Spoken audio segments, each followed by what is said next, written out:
Bolsonaro disse que não admite ser preso e vai pra cima. Meu Deus do céu, o sangue de Jesus tem poder. BBT, põe na tela, rodopeia para nós ver. Crê em Deus Pai, baixa o negócio aí. Isso. Meu Deus do céu, vamos ver que peripécia é essa. Pessoal, mais uma fala polêmica do Bolsonaro foi revelada pelo jornal Metrópolis ainda essa semana. Segundo eles, Bolsonaro disse que não... Ixi, Metrópole! Eita! Metrópole, ó, falou de Bolsonaro. Vixe, vamos lá. admite ser preso e que, se necessário for, vai atirar para matar.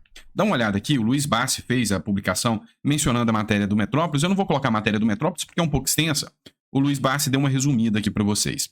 Jair Bolsonaro sobre sua reação em uma eventual prisão. Atirar para matar. A informação foi divulgada pelo site Metrópolis e o desabafo teria sido feito pelo ex-presidente a um deputado de seu partido neste ano. Em 2022, segundo apurou o mesmo portal, Bolsonaro já teria dito que atiraria ou mataria, mas que preso jamais iria. O que aconteceu? Em 2022, durante uma conversa com deputados, e inclusive tinha um ministro do STF, segundo a apuração que parece ser o Dias Toffoli, Bolsonaro falou o seguinte: olha, eu não vou preso, prefiro morrer. Se vierem atrás de mim, eu vou reagir e eu vou atirar para matar. Isso foi o que o Bolsonaro disse lá em 2022. Agora, Bolsonaro parece ter repetido a frase sem dizer que prefere morrer do que ser preso, mas disse que se vierem até ele, ele vai atirar para matar. A grande questão é que o Bolsonaro ele costuma utilizar muito palavras de efeito, frases de impacto, e não necessariamente quer dizer que ele agiria como o Roberto Jefferson, que quando a Polícia Federal chegou, ele jogou granadas, atirou. E aí chamou... Inclusive, quando o Roberto Jefferson foi preso, o Bolsonaro foi o primeiro a criticar isso daí. E falou que ele não apoiava quem fazia isso com a polícia. Eu acho muito estranho, mas enfim. Atenção, a matéria do Metrópolis fez a publicação aqui. Na sua opinião, o que você acha que seria a reação se efetivamente o Judiciário e a Polícia Federal tentassem uma prisão contra Bolsonaro? Você acha que o Bolsonaro estaria ali dentro das 4 linhas da Constituição, se entregaria, tentaria os meios legais para reverter, ou ele tentaria sair do Brasil, buscar um asilo político, talvez com a Argentina, talvez na própria Hungria, igual ele já teve na embaixada? Qual que é o seu ponto de vista? E, principal, o que você acha que o Bolsonaro deveria fazer? Sair do Brasil ou ficar aqui e enfrentar da forma que tá? Tem muita gente que me pergunta, mas por que o Bolsonaro não fugiu? É porque ele acredita que a coisa vai dar certo aqui dentro? Olha, a situação do Bolsonaro é um tanto quanto complicada. Porque o Bolsonaro, a única alternativa que ele tem é ir para um país que vai dar algum asilo para ele. E mesmo assim, ele sabe que mesmo nesses países, ele não vai ter uma tranquilidade de vida também. E outra coisa, ele vai sair do país, deixar a família dele aqui dentro. Os filhos dele são políticos, a família dele ainda tá aqui. Então, assim, não sei se você já parou para pensar nisso, mas o Bolsonaro fugir não é tão fácil quanto você pensa. Então, assim, para quem aposta aí na fuga do Bolsonaro do país, eu não acho que seria o caminho, não. Acho que o Bolsonaro pode tentar outras medidas drásticas aí, se esconder, fugir da polícia por aqui, mas... Eu acho que é que nem aquele caso lá do Malafaia, que o Malafaia falou, caso um dos dois ou os dois sejam presos, é o que eu acredito. Fugir do país eu acho pouco provável. E você? Qual que é o seu ponto de vista? Coloca no comentário aí sobre o que poderia acontecer com o Bolsonaro caso o STF determine uma prisão do Bolsonaro. E ainda mais, o que o povo faria? Tem duas alas, né? De que o brasileiro vai se acovardar, como já está acovardado, vai ficar quietinho, vai assistir, vai ficar indignado, mas não vai fazer nada. Agora já tem uma ala, como o próprio Nicolas Ferreira falou em plenário, que já aposta que se acontecer a prisão do Bolsonaro, o povo vai pra rua, o agro vai parar, os caminhoneiros vão parar e aí a coisa complica ainda mais pro Lula. Pois é. Qual que é o seu ponto de vista? Coloca no comentário que eu quero saber, tá certo? Vamos lá. Outra matéria que eu quero discutir. E parece que já estão parando hoje, viu? Eu vi o Alberto Silva comentando algo, depois a gente vai ver essa labareda também. Com vocês. O Lula, ele tá no poder, mas não tem todo o poder. Vocês já entenderam como funciona. O Supremo Tribunal Federal tem parte do poder, o Congresso Nacional tem parte do poder, é a separação dos poderes. Só que o Lula não tá conseguindo dialogar com o Congresso como ele queria. E o dinheiro das emendas tá acabando. Já não tá a todo vapor mais. O Lira mesmo já distanciou completamente do Lula. E agora? Saiu uma matéria da Jovem Pan. Pacheco deixa caducar trecho de medida provisória de Haddad sobre reoneração de prefeitura. Você lembra o lance da reoneração das folhas? Pois é. O que aconteceu? O Haddad veio e tentou aplicar uma medida provisória ali para que ela surtisse efeito alcançando as prefeituras. O Pacheco não quis comprar essa briga com as prefeituras e cravou essa derrota grande aí para o governo Lula, deixando a medida provisória caducar. O governo Lula é recordista em ter medidas provisórias rejeitadas pelo Congresso Nacional. De todos os presidentes, é o que teve o pior diálogo com o Congresso Nacional.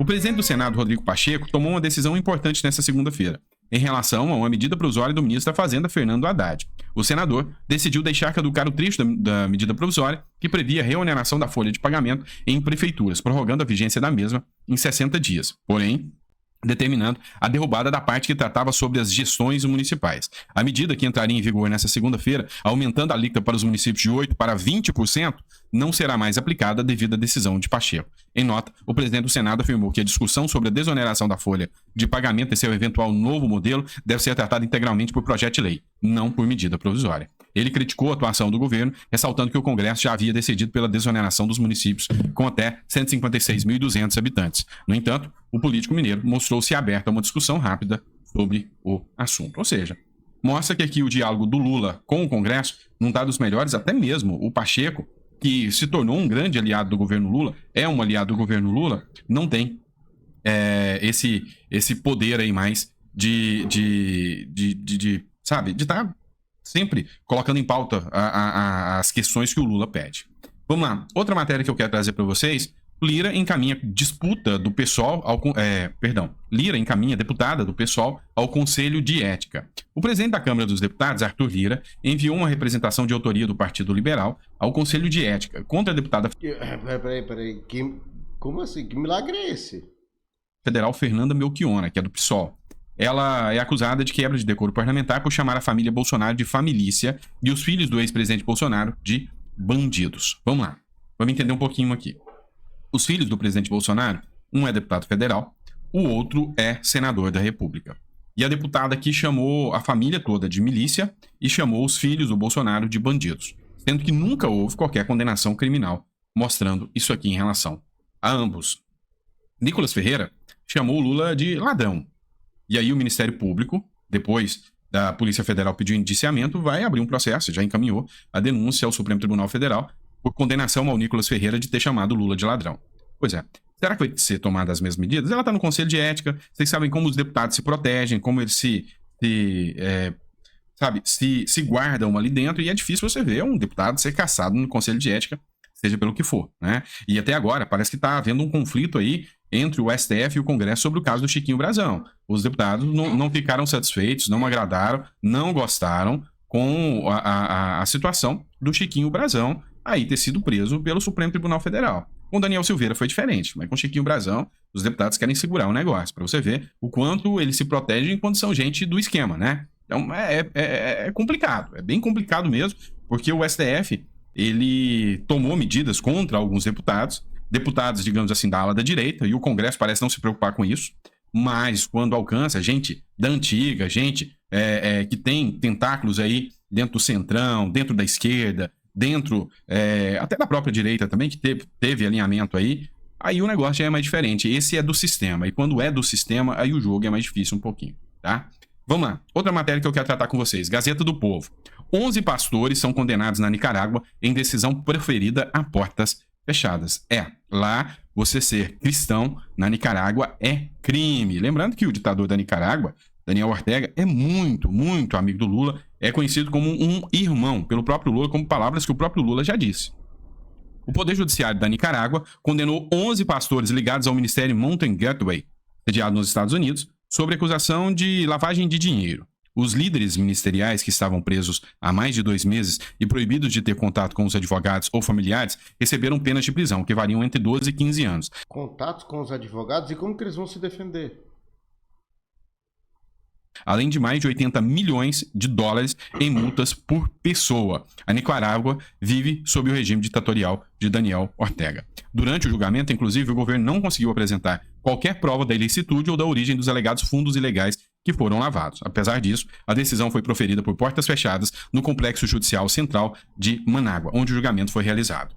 Abre aspas. Ninguém está a salvo da perseguição religiosa na Nicarágua, e é devastador ver as falsas acusações, julgamentos e condenações desses pastores e líderes ministeriais que simplesmente partilhavam sua fé e serviam os cidadãos da Nicarágua, afirmou Cristina Heckley, advogada da Aliança da Defesa pela Liberdade. que está acontecendo na Nicarágua? As acusações na Nicarágua são feitas sem apresentação de provas, simplesmente pelo fato de serem opositores. Eles pegam pesado nas multas financeiras, é uma coisa que a gente está vendo muito aqui no Brasil. Cada um foi condenado a 80 milhões de dólares. Vocês têm noção de quanto dinheiro é isso? 80 milhões de dólares. Cada pastor foi condenado lá na Nicarágua. Então, assim, é insano. É para o cara nunca mais sair da cadeia. 12 a 15 anos. Disseram que o dinheiro que a igreja movimentava era lavagem de dinheiro, mas não conseguiram apresentar provas. E aí o julgamento foi a portas fechadas, as decisões colocadas em sigilo, e nem os advogados tiveram o livre acesso aos processos. Pois é um regime ditador sanguinário, sangrento e, infelizmente, adorado por muitos aí. Última matéria que eu vou trazer para vocês é a cara do Brasil, né? Brasil, quando você assiste aí as sessões do Congresso Nacional, eu tenho certeza que bate uma nostalgia em você e você lembra da quinta série, né? Não tenho dúvidas sobre isso, porque assim, se tem uma coisa que nós não podemos ter quando a gente vê cenas como essa, é acreditar, é a credibilidade que esses aqui são as pessoas que estão definindo o rumo do país. Olha só, a deputada Júlia Zanata foi ofendida por parlamentares de esquerda aqui, e aí, segundo ela, vai haver uma representação, ela e o Polon vão fazer a representação, mais uma no Conselho de Ética da Câmara dos Deputados. Assiste aqui comigo. É que vocês falam, as feministas saindo ali, ó, em defesa do macho opressor, Kipper. Viva a luta das mulheres, viva a luta das mulheres que vocês defendem. Fascista, fala aqui. Fascista, por isso que não defende?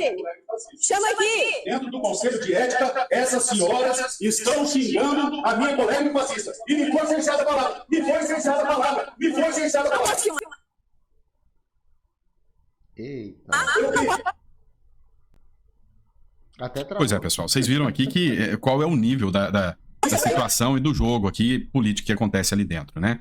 Mas assim, a situação é complexa, porque hoje o pessoal de esquerda pode xingar, pode ofender e cometer crimes, tá? Pra quem não sabe, se alguém te chamar de fascista, a pessoa tá cometendo um crime. Porque a partir do momento que o fascismo é caracterizado como um crime no Brasil, se a pessoa te chamar de fascista, nazista ou alguma coisa assim, ela tá cometendo crime.